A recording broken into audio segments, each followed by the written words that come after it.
ጤና ይስጥልን። ይህ ጥዑም ዜና ነው። በዕለቱ የተሰሙ አበይት ሀገራዊና ዓለም አቀፋዊ ዜናዎችን እናቀርባለን። ቻናላችንን ላይክ፣ ሼር እና ሰብስክራይብ ያደርጉ ዘንድ እየጋበዝን የዕለቱን ዋና ዋና ነጥቦች ማስቀደም እንጀምራለን። ሌብነትና አሻጥር የበዛበት የማዳበሪያ አቅርቦት ቁጥጥሩን ወደ ጠቅላይ ሚኒስትር ቢሮ አዛውሯል። ለመሆኑ ጉዳዩ ምን ያመለክታል? የጉዳዩ መነሻ ምክንያት ጭምር በመረጃችን ይዘነዋል። የሙፍቲ ሀጂ ዑመር ኢድሪስ የመቃብር ቦታ ውዝግብና ክርክር አስነስቷል። ከዚህ በተጨማሪም የኢትዮጵያ እስልምና ጉዳዮች የዑለማ ምክር ቤት ጉዳዩን በተመለከተ መግለጫ አውጥቷል። በመግለጫውም በሀገራችን ታሪክ ታይቶ የማይታወቅ ክስተትም ብሎታል። መረጃውን በሰፊው እናደርሳችኋለን። የአሜሪካና የሩሲያ ሚኒስትሮች ውይይት ማድረጋቸውን በተመለከተ መረጃ ይዘናል። የአሜሪካው አምባሳደር ስለ ኢትዮጵያ ለግብጽ ማስጠንቀቂያም ሰጡ። ሌብነትና አሻጥር የበዛበት የማዳበሪያ አቅርቦት ቁጥጥሩን ከግብርና ሚኒስቴር ወደ ጠቅላይ ሚኒስትሩ ቢሮ እንዲዛወር ተደርጓል። እንደሚታወቀው ከሰሞኑ ከቻይና ወደ ሀገር ውስጥ የገባው ደረጃውን ያልጠበቀና ኤክስፓየር ዴት ያለፈበት አደገኛ መሆኑንና ከግብርና ሚኒስቴር እስከ የባህርና ሎጂስቲክ ድረስ በፈጠሩት መመሳጠር የተነሳ ከፍተኛ የሆነ የሀገር ሀብትና ቅሌት ማስከተሉን ተከትሎ የጠቅላይ ሚኒስትሩ ጽሕፈት ቤት በጉዳዩ ላይ ቀጥተኛ ቁጥጥር ማድረግ መጀመሩን አስታውቋል። ጽሕፈት ቤቱ ጉዳዩን በጥልቀትና በግልጽ የሚመረምር ከፍተኛ ኮሚቴ ያቋቋመ ሲሆን በሁለቱ ቁልፍ የመንግስት የልማት ድርጅቶች ላይ የሀገሪቱ ዋና የግብርና ግብዓት አቅራቢ በሆነው ኢትዮጵያ የግብርና ስራዎች ኮርፖሬሽን እና በኢትዮጵያ የባህር ሎጂስቲክ እና ትራንስፖርት ላይ ከፍተኛ የአመራር ለውጦችንና በተሻሩት ላይም ከፍተኛ ምርመራ መጀመሩን ማስታውቋል። ኢትዮጵያ በአመት ከ1 ቢሊዮን ዶላር በላይ ወጪ በማድረግ የግብርና ማዳበሪያ የምታስገባ ሲሆን ከሰሞኑ የገባው ማዳበሪያ ግን በላቦራቶሪ ምርመራ ጥራቱ የወረደ መሆኑን ተከትሎ ከቻይና ጭነት ይዞ ጅቡቲ ወደብ የደረሰ አንድ መርከብም ጭምር ከነጭነቱ እንዲመለስ መደረጉም ታውቋል። እንደ ማጠቃለያ ያክል የብልጽግናው መንግስት በስሩ ያሉ ሁሉንም ሚኒስቴር መስሪያ ቤቶች ከሙስናና ከምዝበራ የጸዳ አስተዳደር መመስረት እንጂ አንድ ዘርፍ ላይ ብቻ እርምጃ መውሰድና ቁጥጥሩን ወደ ጠቅላይ ሚኒስትር ቢሮ ማድረጉ ዘላቂ መፍትሄ አያስገኝም። ሌሎች ዘርፎችም ቢሆኑ ከዚህ መሰሉ ብልሹ አሰራር የጸዱ ስለመሆናቸውም ምንም አይነት ተአማኒነት አለመኖሩን ሁሉም የሚያውቀውና የሚገነዘበው ጉዳይ መሆኑም ይታወቃል። የሙፍቲ ሀጂ ዑመር ኢድሪስ የመቃብር ቦታ ውዝግብና ክርክርን አስነስቷል። የኢትዮጵያ እስልምና ጉዳዮች የዑለማ ምክር ቤት ጉዳዩን በተመለከተ የማስጠንቀቂያ መግለጫ አውጥቷል። በመግለጫውም በሀገራችን ታሪክ ታይቶ የማይታወቅ ክስተትም ብሎታል።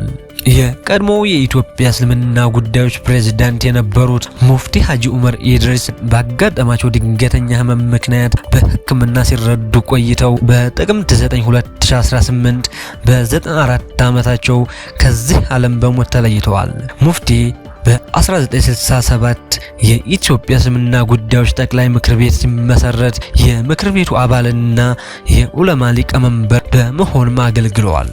ከመጋቢት 2010 እስከ ግንቦት 2014 ድረስ ለ4 ዓመታት ያክል የኢትዮጵያ እስልምና ጉዳዮች ጠቅላይ ምክር ቤትን በፕሬዝዳንትነትም አገልግለዋል። ከዚህ በተጨማሪም ሙፍቲ ሀጂ ዑመር ኢድሪስ ባለ ትዳርና የ5 ወንዶችና የ4 ሴቶች አባትም ነበሩ።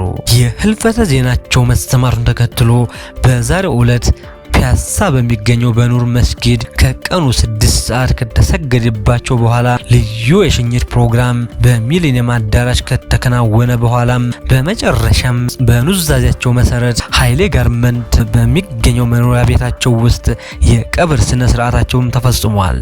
ይሁን እንጂ የሙፍቲው የመቃብር ቦታ ውዝግብና ክርክርም ፈጥሯል። የሙፍቲን የመቃብር ቦታ በመኖሪያ ግቢያቸው ውስጥ ማድረጉ በእስልምናና በሸሪዓ የተከለከለውን የቀብርና የሙታንን አምልኮ የሚጋብዝ ነው ብሎታል። ከሙስሊሞች መቃብር ውጪ ለምን ተደረገም የሚሉ መከራከሪያ ሀሳቦችም ተነስተውበታል።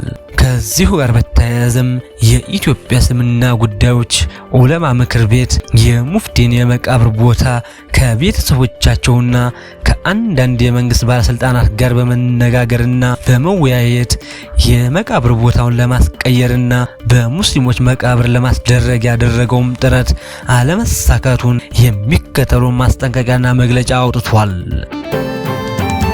ከኢትዮጵያ እስልምና ጉዳዮች የዑለማ ምክር ቤት የተሰጠ ወቅታዊ መግለጫም የሸሪዓን መሰረታዊ መርሆች መሰረት በማድረግና የኡማውን አንድነት የመጠበቅን የጋራ ጥቅም ከግምት ውስጥ በማስገባት የኢትዮጵያ ዑለማ ምክር ቤት የቀድሞ ሙፍቲ የክቡር ሀጂ ዑመር ኢድሪስ የቀብር ስነ ስርዓት ላይ ለመሳተፍና በክቡር የኢትዮጵያ እስልምና ጉዳዮች ጠቅላይ ምክር ቤት ፕሬዝዳንት በምክትሎቻቸው በበርካታ ዑለማዎችና መሻይኾች እንዲሁም በሀገር ሽማግሌዎችና ታዋቂ የእስልምና ልሂቃን ታጅቦ በኑር መስጂድ የተከናወነውን የጀናዛ ሶላት ለመስገድ ተገኝቷል። በመቀጠልም በኃላፊነት በተሰጣቸው አካላት በሚሊኒየም አዳራሽ በተዘጋጀው የሽኝት ስነ ስርዓት ላይ በመገኘት ወደ መጨረሻ ማረፊያቸውም ሸኝተናል።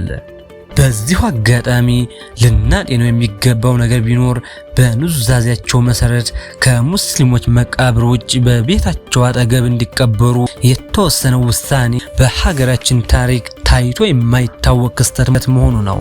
እኛም ቢሆን የተውሂድን ገጽታ ለመጠበቅ ስንል ይህንን ድርጊት አጥብቀን እንቃወማለን።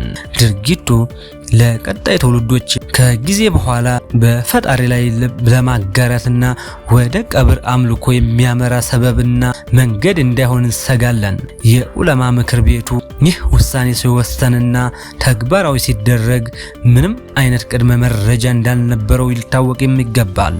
በጉዳዩ ዙሪያ የጠቅላይ ምክር ቤቱን ክቡር ፕሬዝዳንት አነጋግረን የነበረ ሲሆን ኑዛዜው እንዲሻርና ቀብሩም በሙስሊሞች መቃብር እንዲፈጸም ለማድረግ ከሙፍቲው ቤተሰቦችና ከሚመለከታቸው የመንግስት አካላት ጋር ሙከራ እንዳደረጉ ነገር ግን እንዳልተሳካላቸው ገልጸውልናል።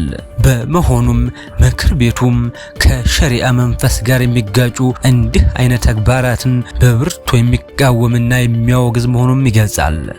በተጨማሪም ሁሉም ዑለማዎች የተውሂድን ክብር ለመጠበቅና በፈጣሪ ላይ ከማጋራት ለማስጠንቀቅ በማህበረሰቡ ውስጥ መሰል ጉዳዮች ላይ ትክክለኛውን የሸሪዓ ግንዛቤ እንዲፈጥሩ አደራ ይላል በማለትም በኢትዮጵያ ዑለማ ምክር ቤት ፕሬዝዳንት በሼህ ዶክተር አሊ ሙሐመድ አማካኝነት መግለጫውን አውጥቷል።